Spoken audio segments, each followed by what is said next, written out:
나는 하나님을 예배하는 예배자입니다. 내가 서 있는 곳 어디서나 하나님을 예배합니다. 나는 하나님을 예배하는 예배자입니다. 내가 서 있는 곳 어디서나 하나님을 예배합니다.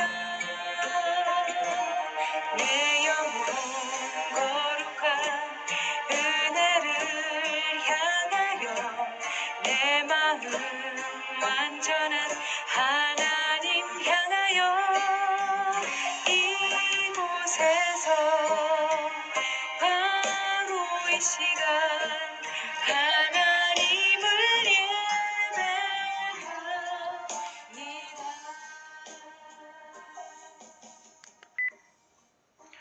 다 같이 묵상 기도 드리심으로 주일 예배를 하나님 앞에 드리도록 하겠습니다. 오라 우리가 여호와께로 돌아가자. 여호와께서 우리를 찢으셨으나 도로 낫게 하실 것이요 우리를 치셨으나 싸매어 주실 것임이라. 그러므로 우리가 여호와를 알자. 힘써 여호와를 알자. 그의 나오심은 새벽빛같이 일정하니 비와 같이 땅을 적시는 늦은 비와 같이 우리에게 임하시리라. 아멘. 우리들을 구원하신 주님, 주님의 참사랑과 은혜의 감사와 찬양과 영광을 돌려드립니다. 오늘 거룩한 주일 이 시간에 주의 자녀들이 주님 앞에 나와 예배드리오니 기뻐받아 주시옵소서. 우리들의 삶 전체가 진실한 예배가 되기를 원합니다. 또한 우리들이 이렇게 주 앞에 나와싸우니 온갖 마음과 뜻과 정성을 다하여 한마음 한뜻으로 온전히 주님만을 높이고 사모하고 사랑하는 그러한 시간이 되게 하여 주시옵소서. 예수님의 이름으로 기도하옵나이다. 아멘. 찬송가 1장입니다. 찬송가 1장. 만복의 근원 하나님.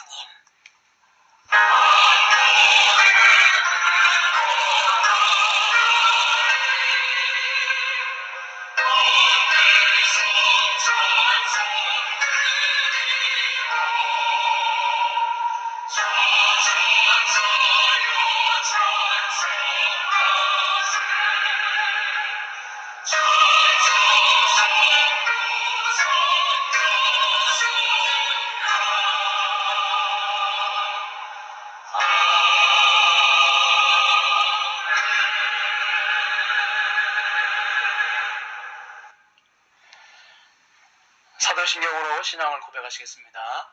전능하사 천지를 만드신 하나님 아버지를 내가 믿사오며 그의 아들 우리 주 예수 그리스도를 믿사오니 이는 성령으로 잉태하사 동정녀 마리아에게 나시고 본디오 빌라도에게 고난을 받으사 십자가에 못 박혀 죽으시고 장사한 지 사흘 만에 죽은 자 가운데서 다시 살아나시며 하늘에 오르사 전능하신 하나님 우편에 앉아 계시다가 저리로서 산자와 죽은 자를 심판하러 오시리라.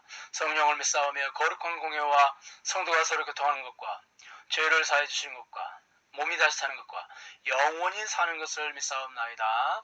아멘. 교동문 3번입니다.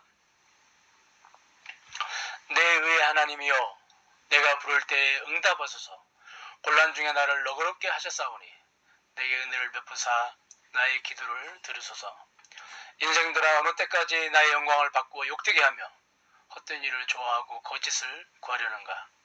여호와께서 자기를 위하여 경건한 자를 택하신 줄 너희가 알지어다. 내가 그를 부를 때에 여호와께서 들으시리로다. 의의 제사를 드리고 여호와를 의지할지어다. 여호와여 주의 얼굴을 들어 우리에게 비추소서. 주께서 내 마음에 두신 기쁨은 그들의 곡식과 새 포도주가 풍성할 때보다 더하니이다. 내가 평안히 눕고 자기도 하리니 나를 안전히 살게 하시는 이는 여호와시니이다. 아멘. 찬송가 488장입니다. 488장 이 몸의 소망 무엔가 1절과 2절만 부르시겠습니다. 488장 이 몸의 소망 무언가.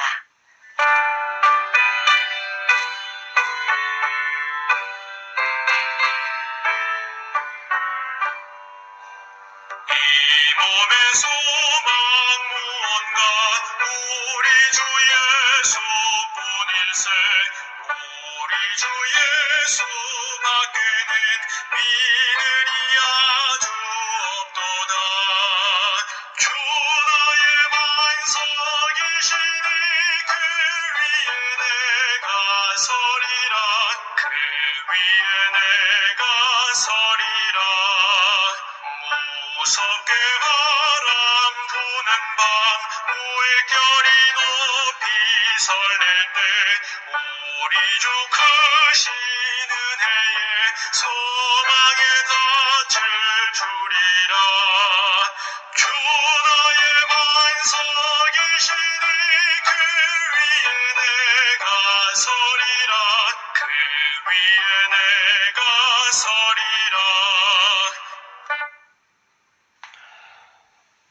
다같이 기도드리시겠습니다.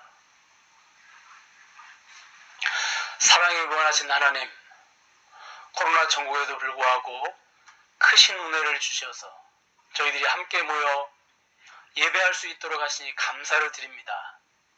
먼저 한 주간 동안에 저희들의 죄악을 용서하여 주시옵시고 죄를 고백하고 회개하고 또 다시 그 죄의 자리에 서는 연약함을 기억하시고 용서하시고 능력을 주셔서 죄를 반복해서 지는 일이 없게 하여 주시옵소서. 은혜 베푸시기를 즐거워하시는 하나님, 이 나라를 지켜주시기를 간절히 원합니다. 정치와 경제가 너무도 혼란스럽습니다. 기업이 무너지고 있고 취직자들이 늘고 있습니다. 특히 청년들의 실업 문제가 심각한 지경에 있습니다. 이렇게 위태로운 지경에 있는 이 나라를 불쌍히 여겨 주시옵시고 긍휼과 자비를 풍성하게 베풀어 주시옵소서. 교회 또한 맏을 잃고 빛을 잃어가고 있습니다. 그 결과 길가에 버려지고 사람들의 발에 밟히는 현실을 기억하시고 다시 교회가 세상의 빛과 소금이 되게 하여 주시옵소서. 작금의 환난과 시련을 통하여 저희들이 다시 순수한 믿음과 신앙이 회복되게 하여 주시옵시고 저희들의 믿음을 순수하게 하시고 저희들의 약한 신앙을 강하게 하시려는 하나님의 보이지 않는 계획과 섭리를 믿음의 눈으로 바라보고 하나님과 동행함으로 불로연단하여도 없어질 금보다 더 귀한 믿음을 이번 기회에 저희들이 가지게 하여 주시옵소서. 지난주에도 은혜 주셔서 지키시고 보호하시고 인도하시고 필요를 채우신 것처럼 이번 주에도 동일한 은혜 가운데 살게 하여 주시옵소서. 주의 말씀에 저희들의 인생길에 빛이 되고 등이 되어질 수 있도록 은총을 내려 주옵소서. 예수님의 이름으로 기도드립니다. 아멘. 하나님 말씀은 베드로전서 1장 3절에서 6절 말씀입니다. 그러므로 너희가 이제 여러 가지 시험으로 말미암아 베드로전서 1장 3절에서 6절입니다. 3절부터 제가 읽겠습니다. 우리 주 예수 그리스도의 아버지 하나님을 찬송하리로다. 그의 많으신 긍휼대로 예수 그리스도를 죽은 자 가운데서 부활하게 하심으로 말미암아 우리를 거듭나게 하사 산 소망이 있게 하시며 썩지 않고 더럽지 않고 쇠하지 아니하는 유업을 있게 하시나니 곧 너희를 위하여 하늘에 간직하신 것이라. 너희는 말세에 나타나기로 예비하신 구원을 얻기 위하여 믿음으로 말미암아 하나님의 능력으로 보호하심을 받았느니라. 그러므로 너희가 이제 여러 가지 시험으로 말미암아 잠깐 근심하게 되지 않을 수 없으나 오히려 크게 기뻐하는도다. 아멘. 보면 일반적으로 어려움에 처해야만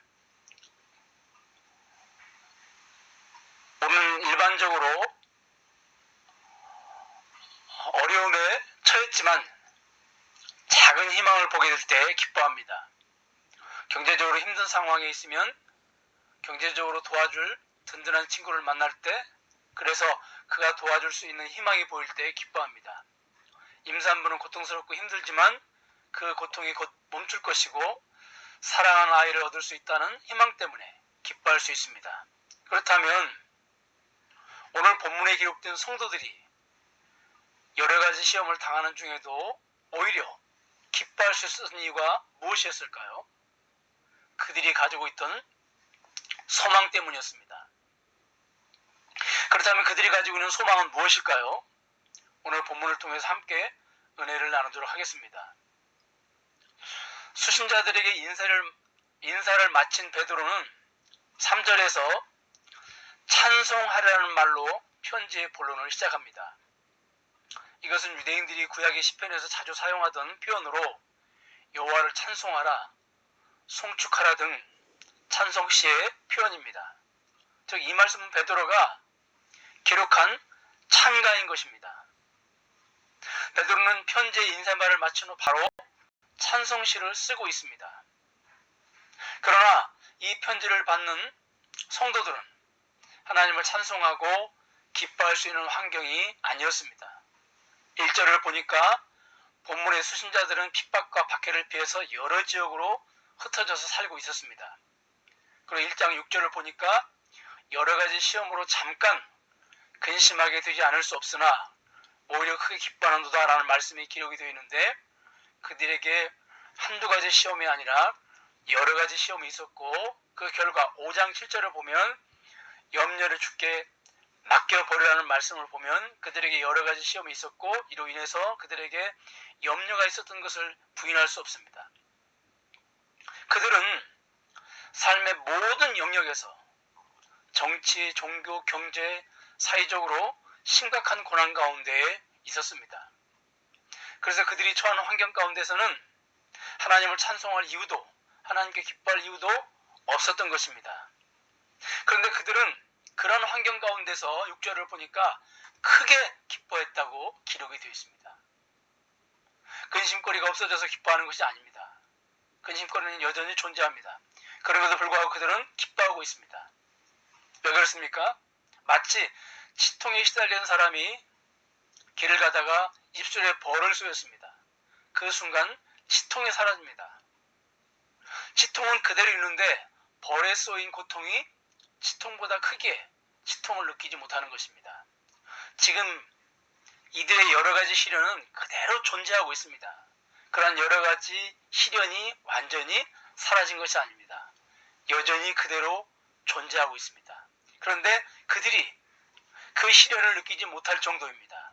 왜냐하면 그들에게 주어지는 큰 기쁨이 시련을 느끼지 못하게 하기 때문입니다.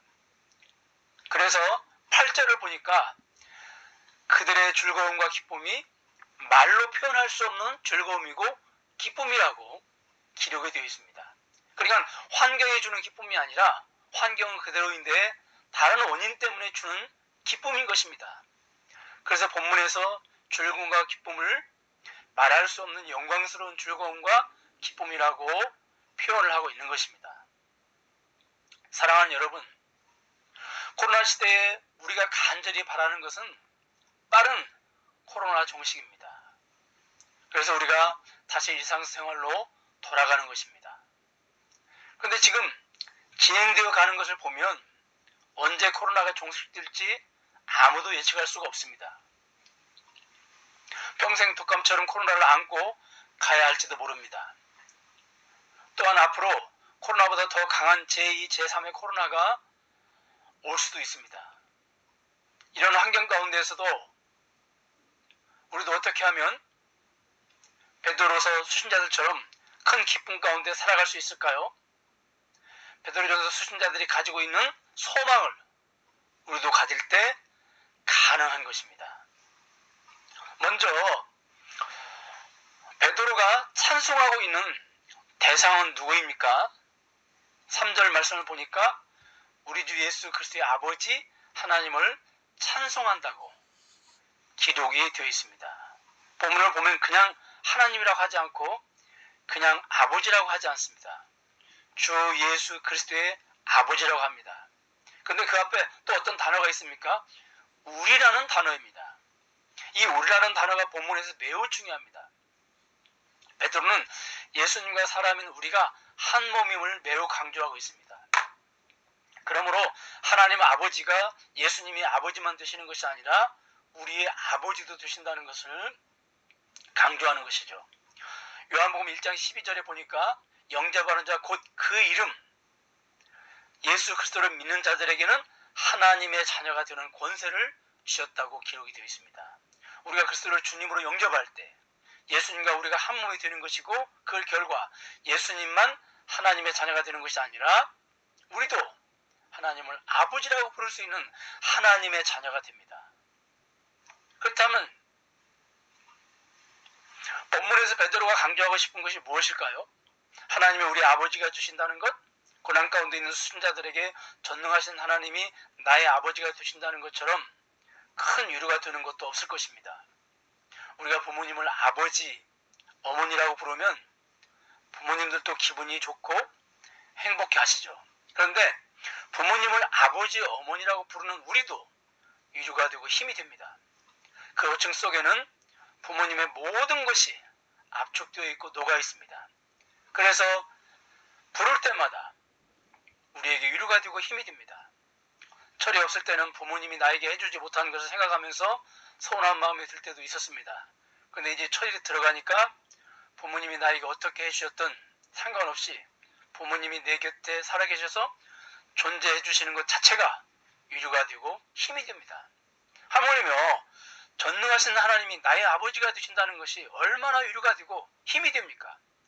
전능하신 하나님이 내 곁을 떠나지 않고 계시고 영원히 계신다고 하는 것이 얼마나 위로가 됩니까? 어떤 때는 우리가 여러 가지 문제들을 가지고 기도를 하다가 그냥 하나님 아버지 한숨을 깊이 내쉬면서 그냥 하나님 아버지 하고 하나님을 부르면 그 순간 모든 염려와 걱정 근심이 눈 녹듯이 다 사라져버릴 때가 있습니다. 그러나 베드로가 본문에서 강조하는 것은 다른 것이 아닙니다. 그렇다면 무엇입니까? 3절 하반절에 산 소망이 있게 한다는 말씀에 해답이 들어있습니다.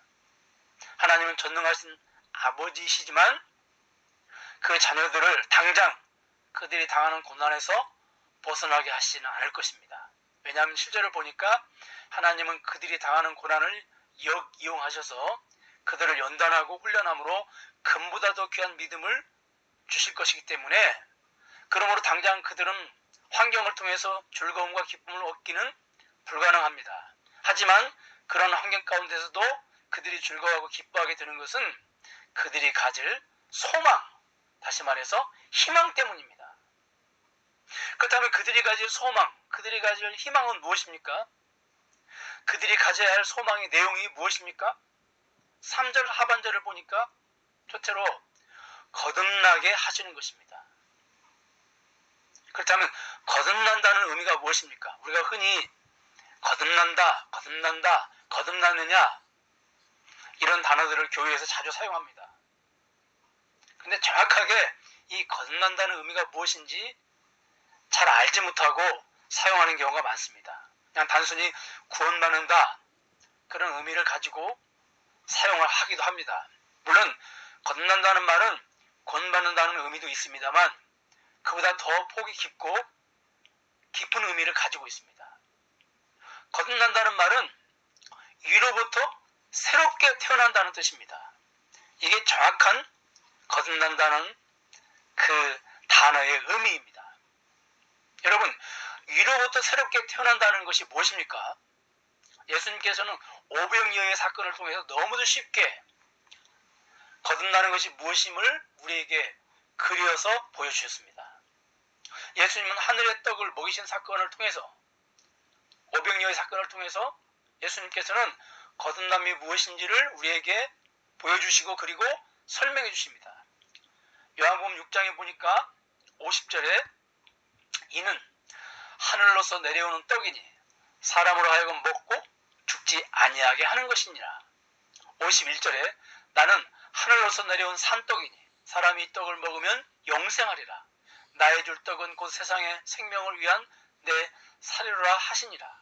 그 다음에 58절 이것은 하늘로서 내려온 떡이니 조상들이 먹고도 죽은 그것과 같이 아니하여 이 떡을 먹는 자는 영원히 살리라. 여러분, 오늘 요한복음의 저자 요한은 사람이 거듭나는 것은 위로부터 새롭게 태어나는 것인데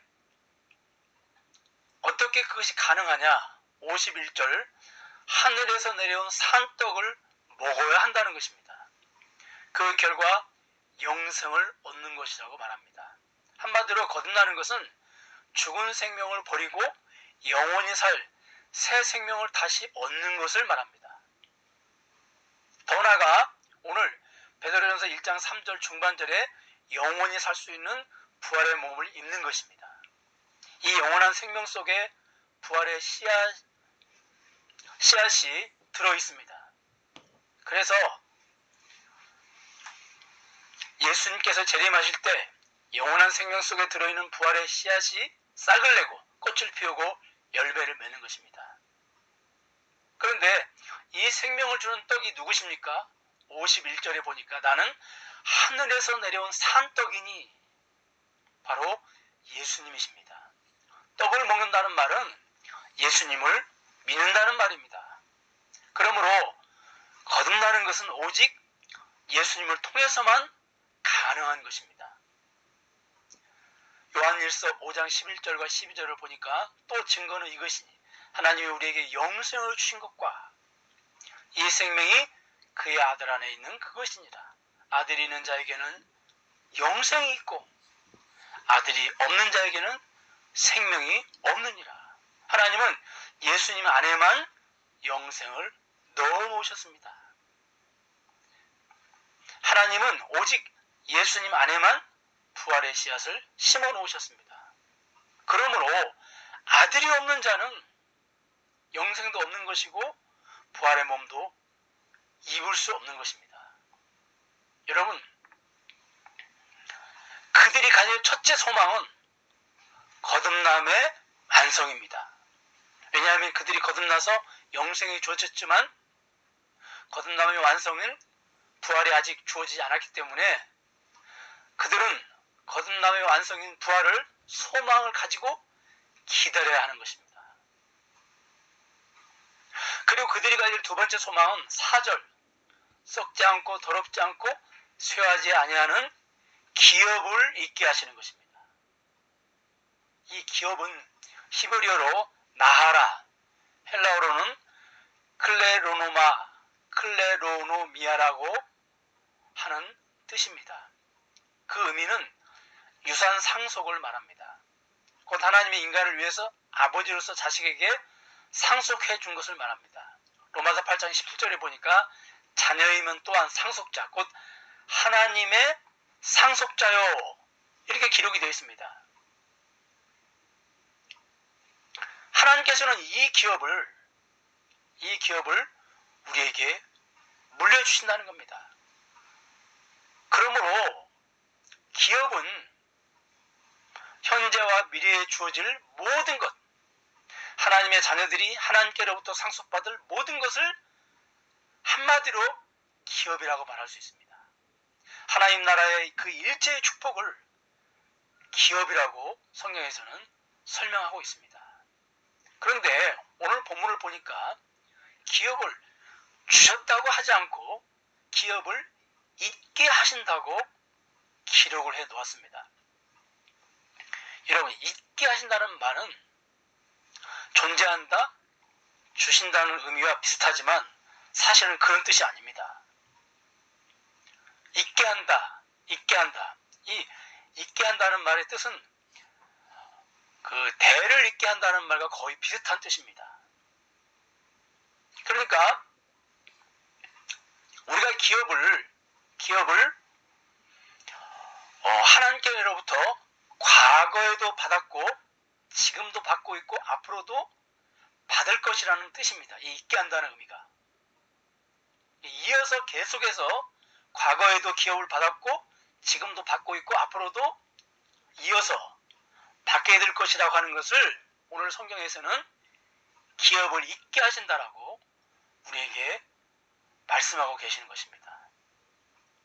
그래서 여러분, 우리가 2장 9절을 보면 너희는 택하신 족속이요 왕이요 제사장이요 거룩한 나라요 소유된 백성이라고 베드로가 표현을 하고 있습니다. 이게 바로 기업입니다. 기업 안의 일부분이죠. 근데 이 기업을 과거에 받았고 지금 받았다는 것입니다. 이처럼 기업은 과거에 받고 지금 받는 것이 있습니다. 그런데 아직 주어지지 않은 기업이 또 있습니다.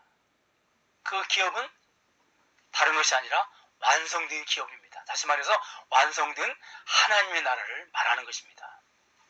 근데 이 완성된 기업은 지금 당장 주어지는 것이 아닙니다. 그래서 4절 하반절에 보니까 이 기업을 너희를 위해서 하늘에 간직하신 것이라고 기록을 했습니다.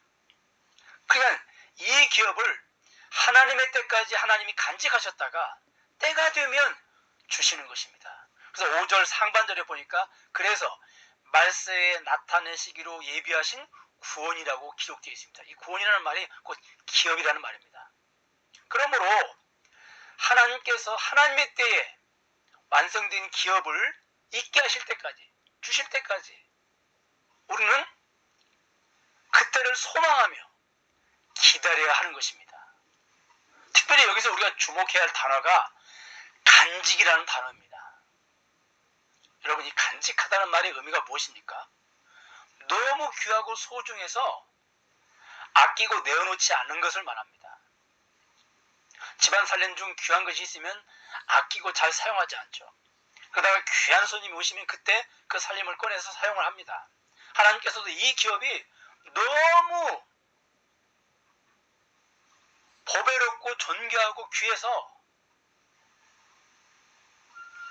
비밀스럽게 이 기업을 간직하고 계시다가 때가 되어 하나님의 자녀들을 만났을 때 하나님께서 간직하셨던 기업을 꺼내서 이 완성된 기업을 꺼내서 자녀들에게 선물로 주신다는 것입니다. 그러므로 하나님이 간직하신 완성된 기업을 하나님의 때까지 소망을 가지고 기다려야 하는 것입니다. 그렇다면 여러분, 왜 이 기업이 하나님께서 간직할 만큼 귀하고 소중한 것입니까? 4절에 보니까 이 기업은 썩지 않고 더럽지 않고 쇠하지 않는 기업이라고 기록이 되어 있습니다. 여러분, 무슨 의미입니까? 이 기업은 세상의 기업처럼 잠시 잠깐 존재하다가 사라져버리는 기업이 아니라 영원히 망하지 않고 존재하는 기업이라는 것입니다. 근데 여러분, 놀랍게도 이 기업의 모습이 무엇과 닮은 줄 아십니까? 놀랍게도 거듭난 성도의 모습과 닮았습니다. 여러분, 예수 그리스도로 인하여 있게 될 성도의 모습이 어떤 모습입니까? 거듭난 성도의 모습이 어떤 모습입니까? 고린도전서 15장 42절, 43절을 보니까 죽은 자의 부활도 그와 같으니 썩을 것으로 심고 썩지 아니할 것으로 다시 살아나며 욕진 것으로 심고 영광스러운 것으로 다시 살아나며 약한 것으로 심고 강한 것으로 다시 살아난다고 기록이 되어 있습니다.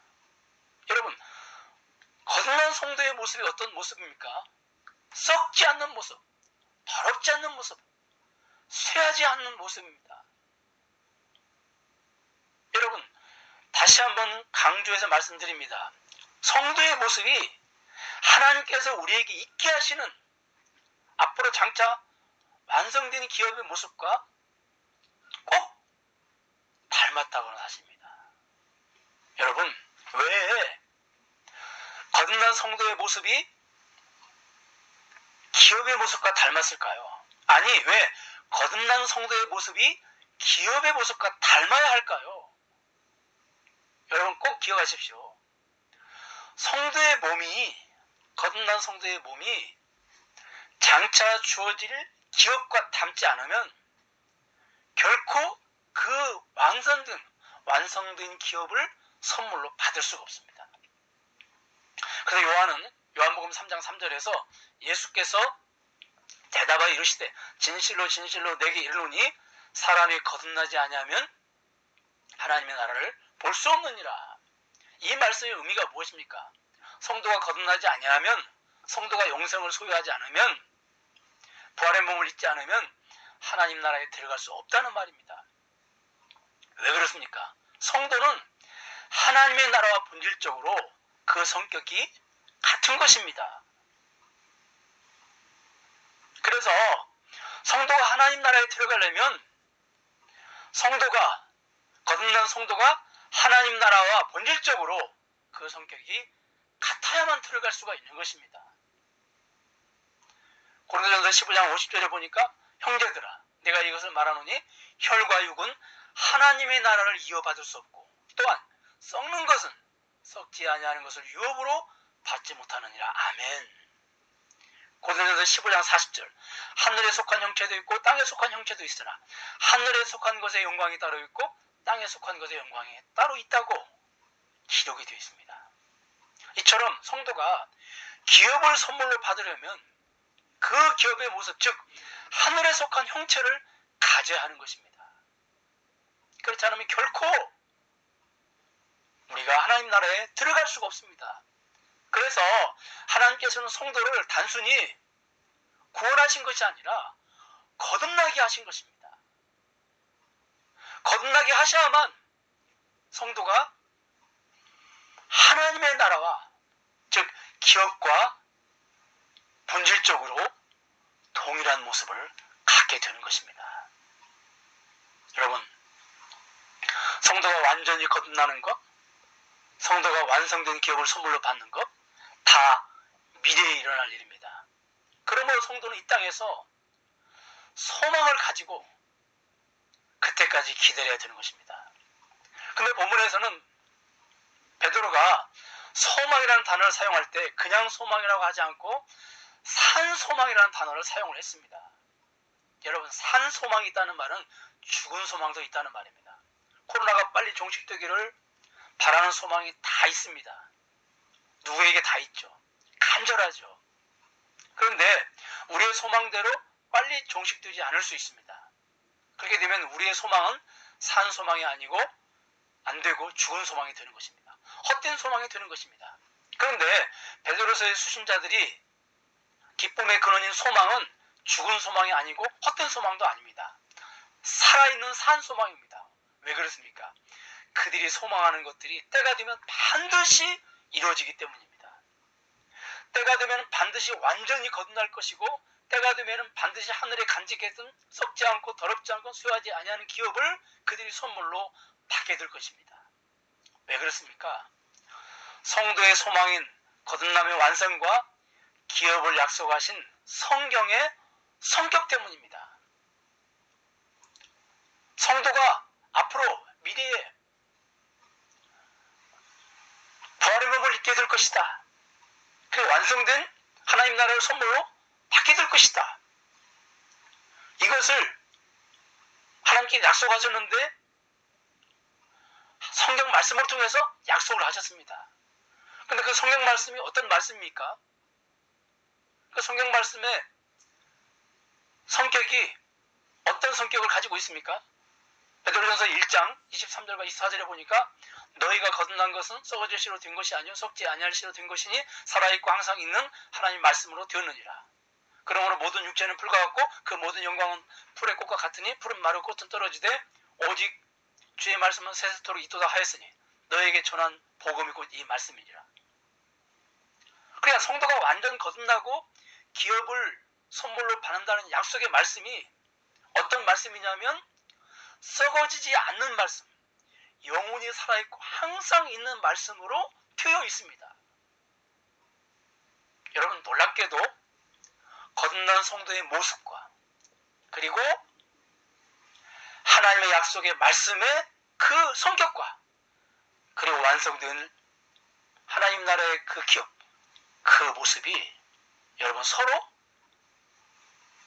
닮아 있다는 것입니다. 따로따로가 아니라 한 덩어리로 서로 닮아 있고 하나로 연합되어 있다고 하는 놀라운 사실입니다. 그러니 약속이 변하거나 취소되는 일이 없는 것입니다. 영원히 변치 않는 것입니다. 성경 말씀의 약속대로 반드시 그들이 소망하는 것들이 이루어지고 반드시 그들이 소망하는 것들이 성취되기 때문에 죽은 소망이 아닙니다. 헛된 소망이 아닙니다. 단순히 마음을 편안하게 해주는 심리적인 소망이 아닙니다. 그것은 반드시 장차 미래의 역사 위에 이루어질 소망이기 때문에 산 소망이라는 표현을 베드로가 사용을 하고 있는 것입니다. 여러분, 두 번째로 그들이 산 소망을 가져야 할 두 번째 이유가 무엇입니까? 거듭남을 약속하신 하나님이 3절을 보니까 긍휼이 많으신 분이기 때문입니다. 베드로는 하나님께서 우리를 거듭나게 하신 동기를 밝히고 있습니다. 그 동기는 바로 하나님의 많으신 긍휼 때문이라는 것입니다. 이 긍휼이라는 말은 자비와 비슷한 말인데 궁핍한 자들을 불쌍히 여기는 마음입니다. 은혜가 받을 만한 자격이 없는 자에게 주는 호의를 가리킨다면 긍휼은 죄인을 향한 하나님의 마음입니다. 죄인의 비참한 상태를 아시고 불쌍히 여기는 마음입니다. 우리가 거듭난 것은 그럴 만한 자격이 있어서가 아닙니다. 우리에 대한 하나님이 그 긍휼이 많기 때문에 우리가 거듭난 것입니다. 여러분, 거듭난 성도들이 왜 산 소망을 가지지 못하고 죽은 소망 가운데 불안해하고 의심하고 두려워합니까? 그래서 왜 기쁨을 우리가 누리지 못하고 삽니까? 우리를 향하신 하나님이 긍휼이 많으신 분이라고 하는 것을 우리가 모르기 때문입니다. 지금 베드로전서 수신자들은 많은 고난과 시련 가운데 있습니다. 사람이 고난이 지속되고 걱정과 근심이 지속되면 걱정과 근심 그리고 염려만 하는 것이 아니라 구원의 확신이 흔들리기 시작합니다. 내가 이렇게 계속 어려운 것을 보니까 내가 혹시 하나님의 자녀가 아닌 것 아닌가? 그렇다면 내가 왜 하나님의 자녀가 아닌가? 내가 하나님의 자녀가 될 만한 자격이 혹시 없어서 있기 때문이 아닌가?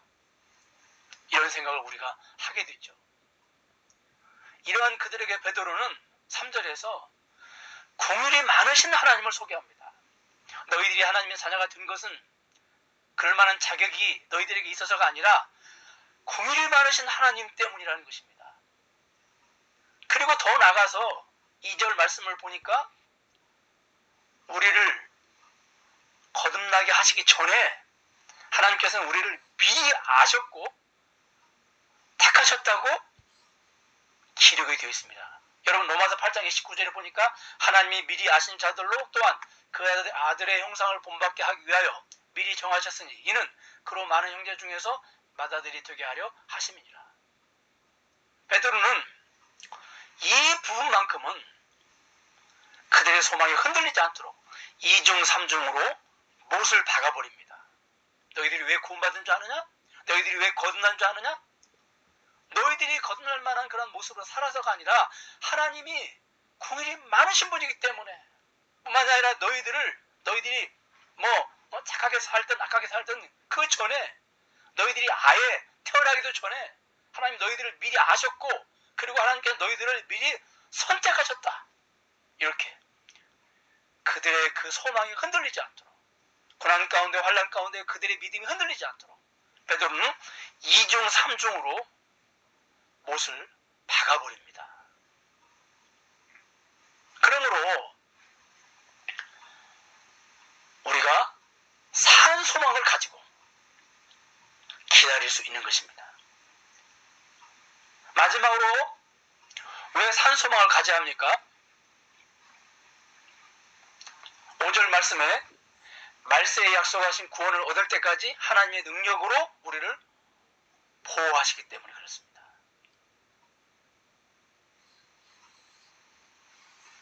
요한복음 17장 11절을 보니까 나는 세상에 더 있지 아니하오나 그들은 세상에 있사옵고 내가 아버지께로 가옵나니 거룩하신 아버지여 내게 주신 아버지 이름으로 그들을 보존하사 우리와 같이 그들도 하나가 되게 하옵소서. 요한복음 17장 12절 내가 그들과 함께 있을 때 내게 주신 아버지 이름으로 그들을 보존하고 지켰나이다. 그 중에 하나도 멸망하지 않고 다만 멸망의 자식뿐이오니 이는 성경을 응하게 함이니이다. 유다서 1장 24절과 25절을 보니까 능히 너희를 보호하사 거침이 없게 하시고 너희로 그 영광 앞에 흠이 없이 즐거움으로 서게 하실 자. 여러분, 우리의 거듭남이 완성되고 완성된 기업, 완성된 하나님의 나라에 들어가기까지 하나님께서는 우리를 하나님의 능력으로 지키시고 보존하셔서 넘어지거나 실족되지 않도록 하신다는 것입니다. 그러니 산 소망인 것입니다.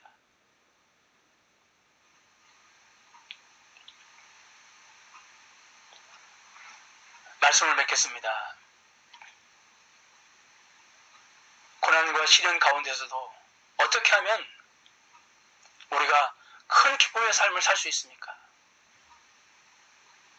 어떻게 하면 우리가 감사하며 살 수가 있습니까? 과거에 주어지고 지금도 주어지고 있고 미래에 주어질 기업을 소망하고 기다릴 때입니다. 그런데 우리가 가지는 소망은 죽은 소망이 아닙니다. 헛된 소망이 아닙니다. 단순히 희망 고문이 아닙니다. 산 소망입니다. 왜냐하면 우리가 소망하는 것들이 때가 되면 반드시 이루어지기 때문입니다. 그 소망을 약속하신 성경 말씀이 불변의 말씀입니다. 그리고 영원한 말씀입니다. 그렇기 때문에 그 약속의 말씀대로 반드시 약속하신 것들이 때가 되면 이루어질 것입니다. 그러므로 우리는 우리에게 약속하신 완성된 기업이 주어지는 때까지 하나님께서 하나님의 능력으로 우리를 지키시고 보존하시고 보호하실 것입니다. 그럼 우리는 헛된 소망이 아니라 죽은 소망이 아니라 산 소망을 가지고 지금 이 땅에서 살아갈 때 코로나로 인하여서 힘들고 어려운 가운데서도 우리는 기쁨으로 살 수가 있습니다. 감사함으로 살 수가 있습니다. 기도하겠습니다. 하나님, 베드로가 편지를 보내서 그 편지를 읽은 수신자들, 소아시아 지역에 흩어져 있는 성도들은 한두 가지 환난 가운데 있었던 것이 아니라 여러 가지 환난과 고난과 핍박 가운데 있었습니다. 그럼에도 불구하고 그들은 큰 기쁨을 가지고 살아가고 있었습니다. 그것은 다른 것이 아니라 그들이 가진 산 소망 때문이었습니다. 그들에게 주어질 그 영광스러운 기업, 그 아름다운 기업, 너무도 귀하고 소중한 기업, 하나님께서 너무도 귀하고 보배롭고 소중해서 하나님께서 비밀히 간직하신 그 기업, 그 기업이 때가 되면 반드시 그들에게 선물로 주어진다고 하는 것을 그들은 굳게 믿었기 때문에 아무리 어렵고 힘든 가운데서도 그들은 기쁨을 잃어버리지 않고 살아갔던 것처럼 우리들도 우리에게 약속하신 하나님의 그 안정된 기업, 그 기업이 때가 되면 우리에게 주어진다고 하는 것을 우리도 기억하고 죽은 소망이 아니라 산 소망을 가지고 기다릴 때에 코로나 천국으로 인해서 우리가 너무도 힘들고 어렵지만 지금 이곳에서 감사하며 살 수 있고 큰 기쁨을 가지고 살 수 있다고 하는 것을 우리가 기억하고 하나님께서 우리에게 주신 약속을 우리가 기다리는 그 산소망을 가지고 오늘도 우리가 하루하루를